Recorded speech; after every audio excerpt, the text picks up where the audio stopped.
Good afternoon, fellow classmates and teachers. I am Farrel from grade 9 in Binatang Tagbaha School.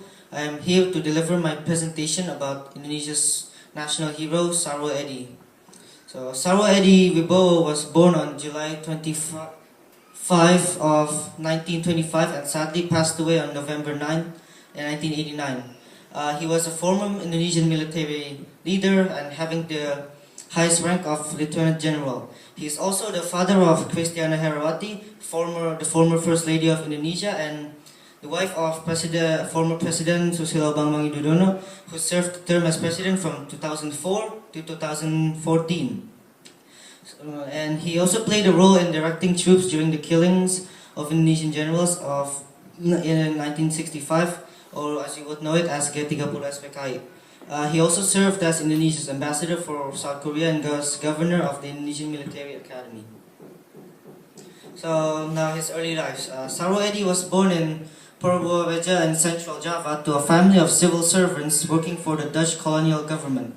In 1942, when Japanese took control of Indonesia, Sarwo Edhie went to Surabaya to enlist with the Defenders of Motherland Army, or what would you call PETA, which was a Japanese-run auxiliary force consisting of Indonesian soldiers.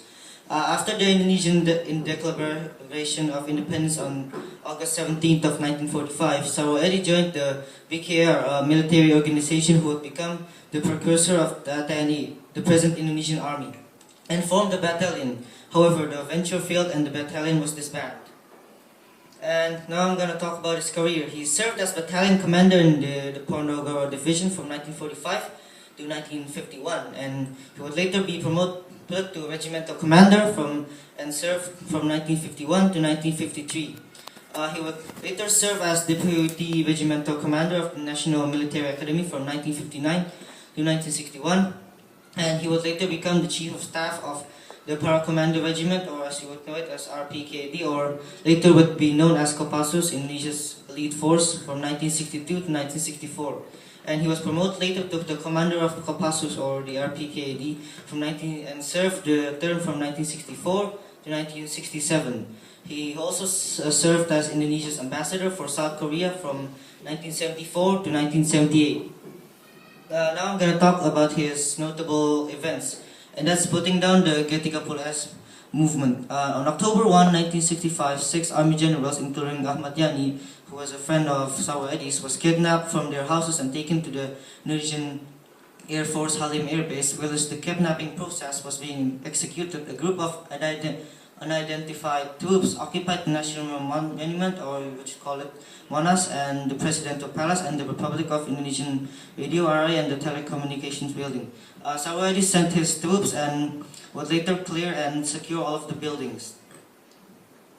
His death. Sarwo Edhie died on the night of 9 November of 1989 of natural causes.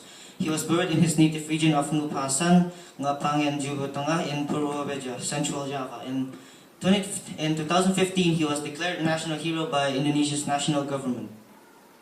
And what we can get and learn from him is, first thing is about his patriotism and heroism for willing to risk his life to make this nation greater, and second is his bravery and courage for being able to also risk his life, and was his acts of valor for the things he contributed to his nation. And that's sincerely for my presentation. I hope you all can learn something from that. Thank you very much for listening.